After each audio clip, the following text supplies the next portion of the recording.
जैसे कि आप स्क्रीन पर देख रहे हैं, ये वही प्रॉब्लम है जो स्टूडेंट ने भेजा है। अब यहाँ पर लिखा है कैलकुलेट स्टैंडर्ड डेविएशन। आगे स्टेप डेविएशन दिया है जो कि माइनस और प्लस दोनों संख्याओं में है और साथ में दी गई है इसकी फ्रीक्वेंसी।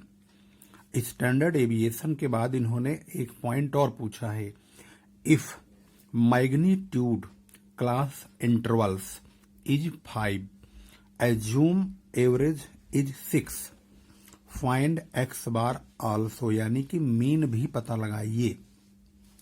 ये प्रॉब्लम स्टूडेंट्स के द्वारा पूछी जा रही हैं और क्योंकि ये हम नहीं पूछ रहे हैं, हम नहीं बना रहे हैं, बल्कि स्टूडेंट की खुद की क्वेरीज है, तो जाहिर है कि यह महत्वपूर्ण अवश्य होगी।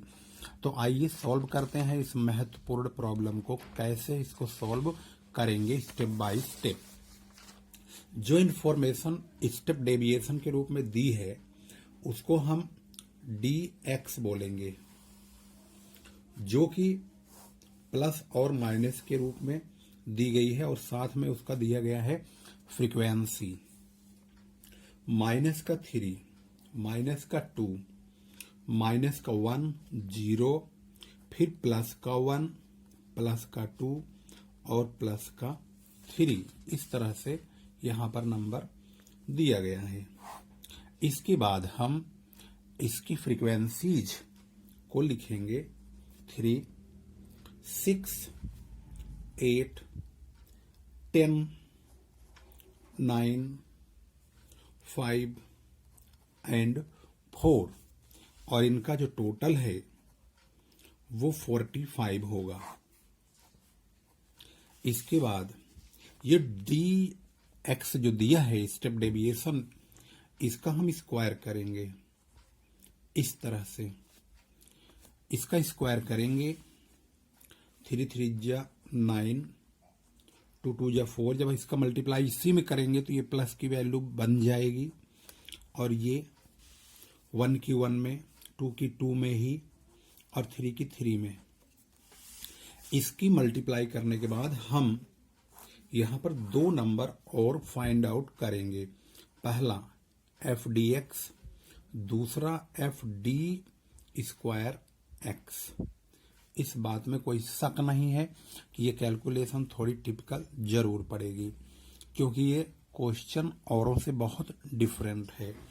अब f की मल्टीप्लाई dx में करेंगे, 3 की 3 माइनस 3 में करेंगे तो 3 3 जा 9, 6 2 जा 12, माइनस का 12, 8 का 1 में तो माइनस का 8 और 10 का 0 में तो 0 ही रहेगा।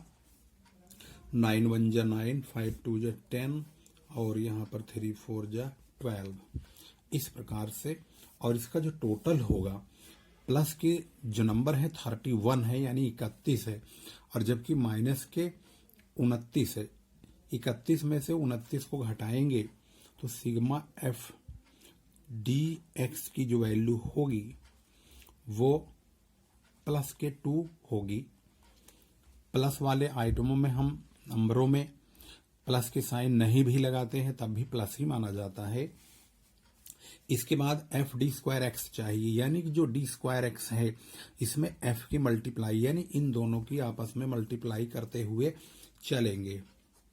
27 होगा, 6 4 जा 24, 8 1 जा 8, 10 का 0 में तो 0, 9 का 1 में तो 9 और 5 का 4 में 20, 4 9 जा 36 और एफ डी स्क्वायर एक्स की जो वैल्यू आएगी वो क्या होगी, इसका टोटल करेंगे।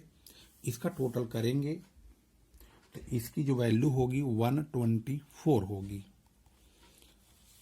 अब हमसे पूछा गया मीन बताइए, मीन यानी एक्स बार बताइए। इसका फॉर्मूला जहां पर एज्यूम मीन दिया गया है, क्वेश्चन को जब आपने पढ़ा है तो वहां पर एज्यूम, यहां पर लिखा है एज्यूम एवरेज, यानी कि एज्यूम मीन है।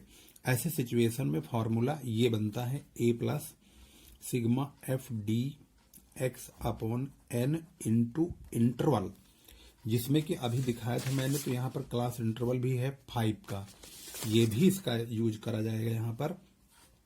एज्यूम मीन है 6 प्लस सिग्मा dx की वैल्यू कितनी है, वो है 2 अपॉन 45 इंटू क्लास इंटरवल है 5 की 2 में मल्टीप्लाई करेंगे 10 होगा, 10 को 45 से डिवाइड किया जाएगा।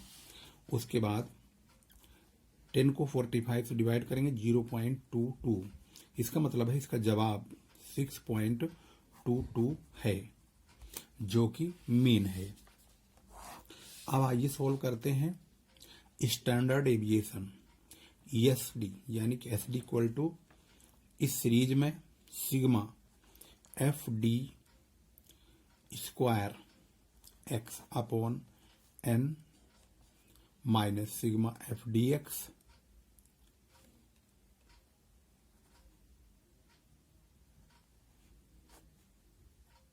अपॉन एन का होल स्क्वायर करेंगे इनटू आई।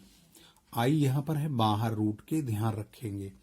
जैसे कि ये फार्मूला अगर नहीं समझ में आया है तो इसको हम और अच्छी तरह से बताते हैं।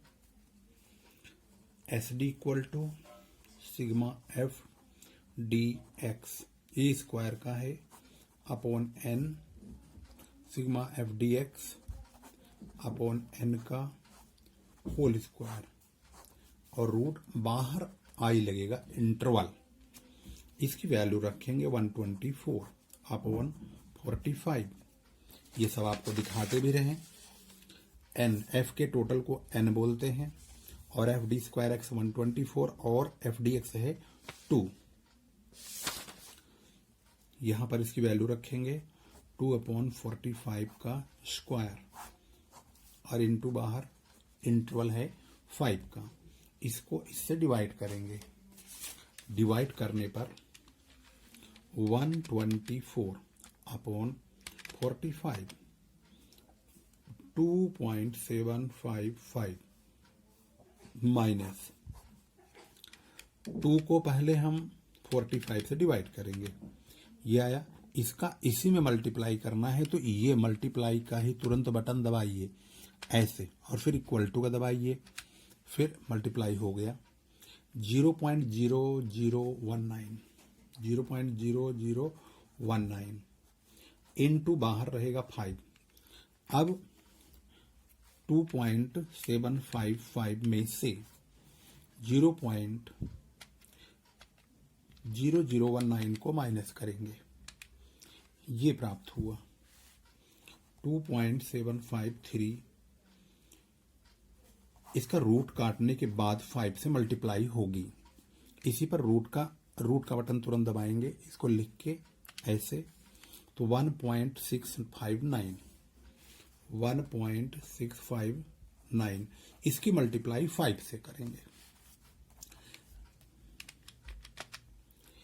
8.296 यहां पर है 1.659 इंटू 5 8.295 स्टैंडर्ड एविएशन। इस वक्त ये सॉल्व हो चुका है। था तो टिपिकल, लेकिन इतना हार्ड भी नहीं था। कंसंट्रेशन और फार्मूलों की सख्त आवश्यकता होती है ऐसी प्रॉब्लम को सॉल्व करने के लिए।